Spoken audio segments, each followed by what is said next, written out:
I serve a far nobler cause than mere profit. Just like my brothers. But there are herbs, mixtures, and extracts. My guards are proof of this. They were madmen before I found and freed them from the prisons of their own minds. Do they strike you as proper slaves? Unfit for even the most menial tasks? No. I took them not to sell, but to save. And yet you'd kill us all. For no other reason than it was asked of you. Everything I did to prepare them for the new world. Stole their food? No. I took possession so that when the lean times came, it might be rationed properly. How could I finance a war in service to the same god that calls me an abomination? Not so innocent. Dissident voices cut deep as steel. They disrupt order. In this, I do agree with the Brotherhood. Freed it, you fool, from the tyranny of faith. Is it not ancient scrolls that inspire the Crusaders? That fill Salah ad-Din and his men with a sense of righteous fury? Their texts endanger others.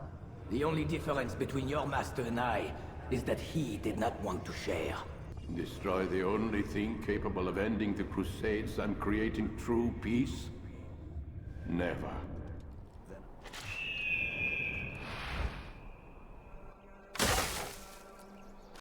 Welcome back to Broadside History, and welcome back to Assassin's Creed and the Templar Cause. We're so close to the end, and I'm excited to retell these Templar stories. Today's topic is Jubair al Hakim, the notable scholar of Damascus. As with the others, we're going to dissect this Templar's backstory, their actions in the game, along with their defense and judgment. Okay, with that out of the way, here we go. Jubair al Hakim's backstory isn't touched on too much in Assassin's Creed, but we can assume a few things from what we see in the game. Jubair was likely from the region, began down the path of becoming a scholar at an early age, and was likely a large questioner of the status quo throughout his early life.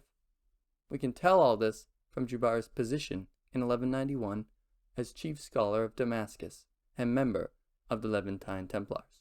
Also known as the head of the Illuminated, a group of scholars in Damascus, Jubair, by the time 1191 rolls around, has become firmly entrenched as the chief scholar in the city and begun his aggressive policies. Likely, Jubair, on his rise to power, aligned himself with the Templars as he found himself constantly questioning the readings he examined.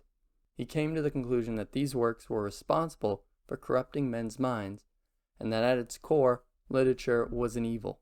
This is exactly why the Templars draft him into their realm. With him, the Levantine Templars gain control of communication and knowledge in the city, and are likely going to move his message across their empire after they control the Holy Land. With Jubair, the Templars have propaganda and a powerful defender, as players will see in his defense. Now, it isn't clear that his Templar connection led him to this conclusion or vice versa, but players see in the game it matters little. His conviction to rooting out incorrect thought as he sees it and holy text is extremely strong by the time we find him. Altair enters the city to find it consumed by Jubair's thinking at the cost of a life. Every single text in this city must be destroyed. My friend, you must not do this. Much knowledge rests within these parchments, put there by our ancestors for good reason. And what reason is this? They are beacons, meant to guide us, to save us from the darkness that is ignorance. No, these bits of paper are covered in lies.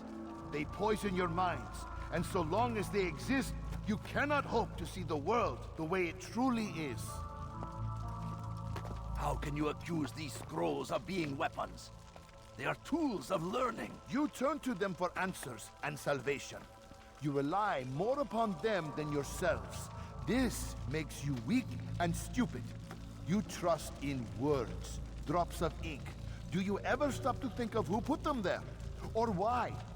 No, you simply accept their words without question. And what if those words speak falsely? As they often do. This is dangerous. You are wrong. These texts give the gift of knowledge. We need them. You love your precious writings? You do anything for them? Yes. Yes, of course. Then join them!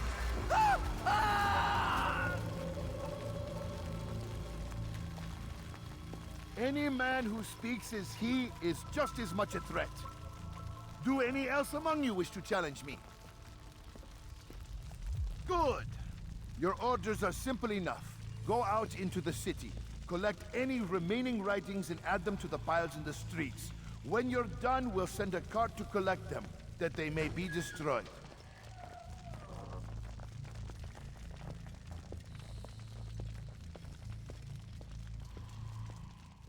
Jubair has become fully consumed with the belief that the texts and documents he has studied are actually the reason why the Third Crusade has begun. Both sides are fueled by their respective holy scriptures, and Jubair is doing what he can to remove these. Now that we've seen his actions, let's hear his defense. Why? Why have you done this? Men must be free to do what they believe. It is not our right to punish one for thinking what they do, no matter how much we disagree. Then what? You of all people should know the answer. Educate them. Teach them right from wrong. It must be knowledge that frees them, not force. They do not learn, fixed in their ways as they are. You are naive to think otherwise. It's an illness for which there is but one cure. You're wrong, and that's why you must be put to rest. Am I not unlike those precious books you seek to save? A source of knowledge with which you disagree, yet you are rather quick to steal my life. A small sacrifice to save many. It is necessary. Is it not ancient scrolls that inspire the Crusaders? That fill Salah ad-Din and his men with a sense of righteous fury? Their texts endanger others, bring death in their wake. I too was making a small sacrifice. It matters little now. Your deed is done, and so am I. A lot to swallow there, and honestly a lot to agree with at times, and a lot to disagree with. The crux of Jubair's early comments is that people do not learn, and cannot really be altered through education. People are, as Jubair sees it, fixed in their ways, and Altair is naive to think otherwise. This goes a long way to explaining Jubair's actions. He sees holy books and scholarly works as a waste, and only capable of entrenching people in their preset ways, reinforcing their views. So he burns the books and represses others' thoughts because that what he knows is the real truth. In Jubair's mind, the Templar thoughts are the correct ones, and therefore all other viewpoints can be discarded. Obviously this is a terrible thought, and people who burn books are, historically, some of the absolute worst. Jubair claims, as other Templars do, that he and the assassins are quite similar, and he is quite the case here. Jubair eliminates holy works because they are part of what inspires the Third Crusade. Altair assassinates Jubair because he is in part what inspires the Templars.